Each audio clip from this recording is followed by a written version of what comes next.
We promise you this video is not AI generated, but we are going to be talking about AI today in your practice and for your growth. You can't get around it. It's here. And that's why we're going to talk about why taste matters in the age of AI and how and where to start leveraging it for the growth of your private practice.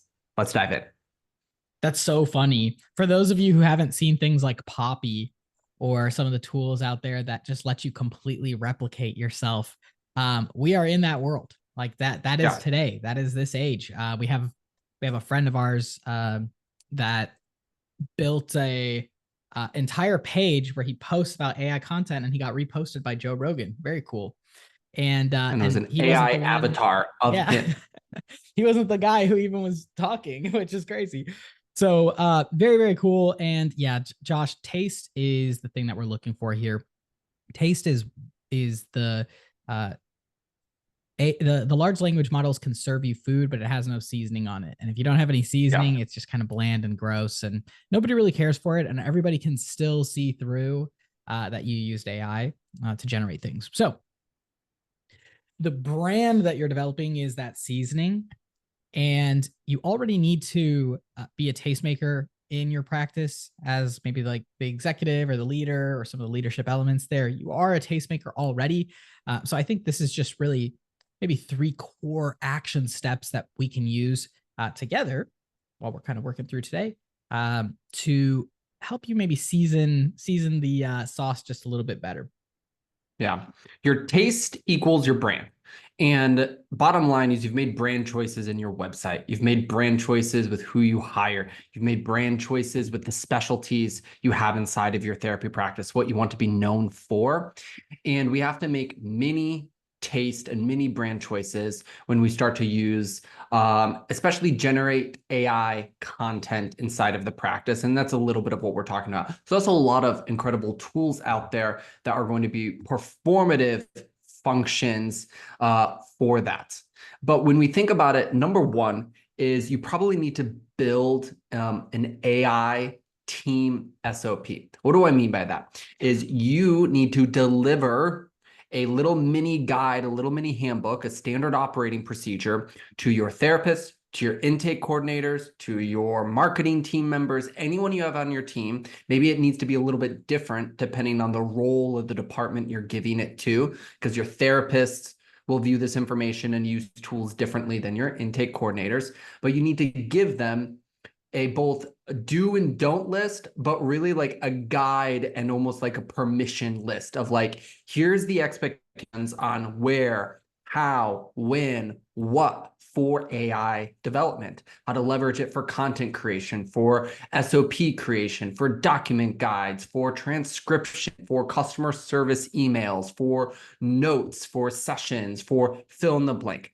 However you dream of it being used in your practice, you need to both give the guidelines and the permission. You can't stifle creativity and success by saying, don't use it. You need to give them parameters on if it's a touchy area, maybe on just like approvals, so you can continue to be the tastemaker. Hey, go cook food, but before, right, you go serve it to someone, let me taste it to make sure it's helpful, it's useful. And your guide needs to both give best practice recommendations and boundaries sort of when they need to involve you for the taste making usage of AI. Yeah, the really cool thing here, guys, is that you don't have to be super creative for this. Luckily, the like reflexive AI situation that we're in right now is very geared towards idea generation. And so just knowing that you can ask it um, and say things like, hey, I'm interested in building an AI team SOP for my private practice.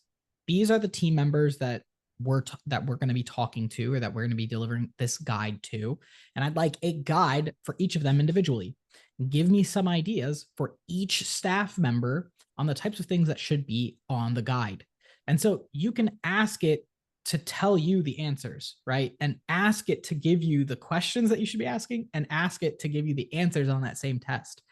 And so if you're not using artificial intelligence in this way, I fear that you're putting a lot of burden on yourself And really, I think you just kind of need to maybe flip the script a little bit here.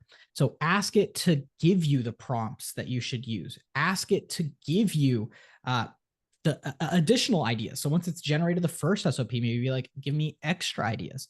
And the idea here isn't, I think 2 years ago, a lot of people wanted to, or a lot of people thought that there was this like idea of prompt engineering where you had to come up with one big, beautiful question and ask the huge prompt to get a really great output. But that's just not at all how the large language models work these days. Most of them are compounding. So continuing to kind of go in there and sharpen your answers just by giving new parameters or new guidelines to kind of shape it exactly how you want. That's how things are working these days. And don't get me started about why threatening the large language model works better than being polite to it. That's a different topic, not for today. But Another action step is start using it significantly yourself as a leader, and, or I should say, but show your work. The reality is your team probably needs confidence to use it, and it might be the most contextually skilled person in your organization, meaning you see the whole field as the owner or as the director or the leader, whatever that looks like. And so you're probably going to string information, utilization, departmental, crossover different than the singular intake person. And this is their second job that they've ever had. They might be skilled to use the tool. They just might not have the same approach to understanding how this could affect the organization. And they won't unless you show them and show your work. So if you're not using it, you're not thinking through it, and you're not showing it, it's not going to happen. There's a bunch of ways that Attilio and I are constantly using AI here at Therapy Flow. And then a month later, we talked to a team member about it and was like, oh yeah, I do it this way. And they're like, I never would have thought about that. And so show your work is the best way to put it. Tulio, what are some ways you're using AI right now in day-to-day workflows in a way that you weren't 6 months ago? I think one is asking it to give me the goals that I should be setting, just fully. And whether I take those or not, that's up to me. But that habit is what I've passed along to the team very effectively. Cool. And what's really interesting there is when you have your team asking the goals that they should be setting, and then they report to you the goals that they should be setting, then all of a sudden you've kind of got this like loop, and or maybe it's a square, but it goes out, they go figure the thing out on ChatGPT, they come back, and you've got this now list of goals that they're hitting, and you just wait until the time comes for the goal to hit, and then you say, great, did we do the thing, yes or no? And then you have them go back to ChatG and ask why it didn't happen, ask what's the next thing, and it becomes a very easy way to create momentum in a business, and it becomes a very easy way for your staff to become the leaders, weirdly, because their AI agents are now helping them lead. And so you just ask them to set their goals using the help of AI. AI is going to give them some great goals. Maybe there's a little bit of context that they have to provide, but you just create little feedback loops like that. So I think one, how I haven't been using it, or how I'm now using it, is maybe passing it off to the team better and using it for goal setting, and then using it for idea generation. You have to use it for idea generation. There's too much emotional weight on ideas when ideas are useless unless they're acted on. So you need to come up with a million little ideas, try a bunch of things, and then see which ones stick, and then continue to produce from there. So improving your volume so that you can get more things right, I think, has to be on the list for like what to do, basically. So setting goals, delivering it to the team, and then increasing volume so that you can do more activities on that stuff. I think those have to be on the list. It positions you to be the tastemaker in a bunch of different areas where you might not have had the capacity previously. So I use it in that all the time. So whether it's image generation or idea iteration of like a hero image at the top of your website. Hey, give me a couple design mockups. Ah, no, not those colors, whatever else. It gets 80% of the way there. So even if I go design it someplace else, I got a lot of the initial slop mental load off of my plate, but I get to be the finisher and the pristine process there. Or add the contextual information, right? It's like the non-seasoned meat. Wow, that's 80% of it. It needs to taste good. So go in and asking it to create an SOP or guide. I don't like it as much for social posts still because they're just not contextual enough for what I need, but even certain forms of structure, hooks at the top of a social post if I already know my topic, right? Hey, if it can give me that, and then I can go from there. Hey, that 0 to 80 goes way faster. And then I also use it all the time for like projections and word problems. Hey, I'm considering this with these numbers, with these outcomes, what percentage would I need to move the needle on X, Y, and Z? And I'm just doing messy dumps and getting concrete replies as it's processing all of that. And so it's just like a really big processing unit other than like content that's getting published, which kind of I leads us into the last recommendation, but go ahead. Yeah, I did think of just one other thing. Multi file or multi um it's like the different structures that you can now provide to large language models, essentially. So like video content, image content, audio content is continuing to expand. And Yeah. one thing that I've been adding to my list is talk to your large language model that you're using and talk to it frequently, and then ask it to categorize your voice, how you talk, your language, your tone, your inflections. Ask it to become you or create an avatar of you, just like a packeted avatar of you, because then you can say to the model, I want you to write it like that person. I want you to write it Yeah. like that avatar would write it. And then what's really cool is for big models like ChatGPT that have a lot of data, you can tell it to say, hey, I want you to mix that person, Attilio, with someone like, I don't know, Chuck Norris. And then you just smash them together, and the large language model can do that, which is really crazy. So giving it data and giving it a lot of file formats so that you have a lot of different places to pull data. I think that has to be on the list too. Sorry, snuck it in. But You too can be Gottman now with AI. yeah. Within that though, if you haven't asked it what your core weaknesses are, your like six biggest weaknesses, definitely have to do that. It's a very interesting conversation when the AI, just from all the conversations you had with it, just like nails you between the eyes on all the stuff that you aren't great at. Kind of one last recommendation, and it's a simple one. Just follow non-therapeutic spaces for AI newsletters, content, prompts, and other things. Your other practice owners, your other even like industry leaders might be great for business building and the growth of private practice.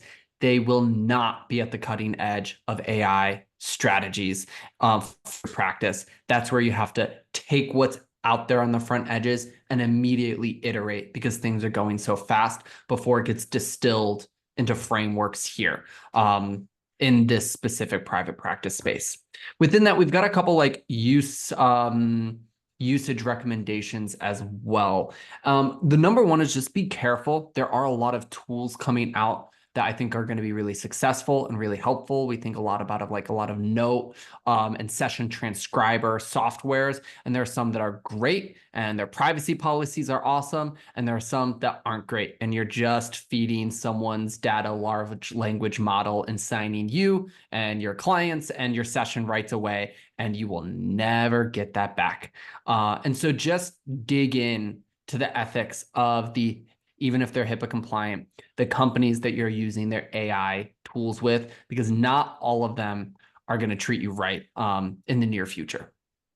Yeah, I think to piggyback on that, it's very tempting to use these tools for data analysis because they're very good at that type of thing. And so if you're like, let me just feed it all my simple practice data, maybe do this XYZ thing with this spreadsheet and just pull the reports here. And you can't do that, right? So just be extra careful, but you can wash it by moving it into places like a Google Sheets or something, which is HIPAA compliant. So find ways to wash your data, and then you can drop it into something like ChatG or whatever to do data analysis. So just be careful maybe of those extra steps involved, and you'll probably be good. Yeah. The other thing, and this is more related to marketing and client acquisition, we have to start preparing now for a trust recession. What does that mean? Everyone out there is consuming content, and as it becomes easier and easier to generate more and more real content quickly, especially text and images, and pretty soon videos at whatever pace that we want, a recession comes in terms of how much content people want to consume, what content they want, how real and flawed they want that content to be, and a whole other big mix of things. So you think about your social media feed, your practices, blog videos, your website videos on your website. It's going to become more important than ever not to have stock imagery on your website or pretty AI generated websites, but like real pictures. You've all been in those like real estate video walkthroughs of a building, of a home that you're looking for. You can have one of those for your physical practice, to like someone to look around your room. We're gonna have to be much more rooted in observable reality during a trust recession if you want your content to be successful. Yeah, I'll extend this even. I think there's like secondary trust signals, like being in a really nice like background or room where there's like maybe some authority signals there, or maybe there's like if you're posting a video and it's like edited really well, like with great cuts, and there's like extra images of like B-roll, like all the kind of stuff. Like those things are now starting to be like completely automated via AI. Hence our trust recession. So we're not going to know exactly what to trust. And I think that personal brands go really, really far here. Personal brands go really, really far here, and finding other trust signals. I mean, even reviews are falsified, and they've been falsified for probably about 5 years now. But what level are reviews going to be falsified now that we have AI? What level of, like, we can pull, if you ask your large language model that you're using right now, if you ask it to create 100 sample reviews, it will create 100 sample reviews. And then you just use a tool like Abacus or N8N that's just going to post those for you instantly. I'm talking instantly. So find secondary trust signals that work for you, that work for your practice, and invest maybe vertically in those instead of horizontally, where you're trying to do like 40 things at once. Maybe just try to find a few things that you can really invest deeply in and really be known for, and then go all in on those guys. For sure. I was on a call last week and they're like, "Oh, I love your background. What a great plant." And I'm like, not a generated background. It's real. And it's Lego, so it's not quite real, but everything you see behind me, it's the background. One last recommendation for you all, especially for content generation in the near future, start figuring out ways to use it, and definitely don't use it unless you can preserve your voice and preserve your taste. The last thing you want is to accidentally wash out your brand with AI gobbledygook just because you can have sheer volume of it. I think of it a little bit through the analogy of like fool's gold. It looks initially great on the surface and exactly what you want and what you need, but if you're not careful, the lack of substance and longevity behind it, and there will be lots and lots of therapy brands who their website and SEO search rankings come crashing down because they produce 20, 30 SEO blogs a month from just AI generation with no added value. Anyone can do that, right? So Google's going to strip you. Same with your social media feed, your other things, right? If you go too far in the utilization of these tools without adding your taste, your flavor, your brand, and your value on top of it, you're quickly going to hit a wall, and your voice and your taste will disappear, and your practice results will dry up on a marketing level. Yeah, this is, I think the interesting thing here is that there's some key fundamentals with maybe like how you manage employees that actually are almost carbon copy for how you're managing AI, right? Like you wouldn't maybe have an employee completely ship a project the first day that they're in working with you. Like you may want to have like 1 or 2 or 3 months where you're like critiquing them, providing more input, giving more feedback, giving them samples of what's good, what's bad, having them understand what's good and what's bad, like training that employee, or being the tastemaker, right? Having it take you, 90% of the way there, and then you're the first five and five and last 5 percentage points of the last items there. So I would say treat it like an employee, more than anything else, a very cheap employee, and maybe one that you have to kind of sit down and just figure out how to work. But isn't that how people are anyway? So you kind of you kind of have to do that with people anyway. So treat it maybe in that manner, and then maybe use some of your best business sense, like some good sense when you're putting out some of this material. Bottom line, if you aren't the tastemaker in your practice, and or if someone is not for this particular topic, your team and your company will produce poor food that no one wants to eat. And that's where we're at. Use it, but use it well. We'll see you next time.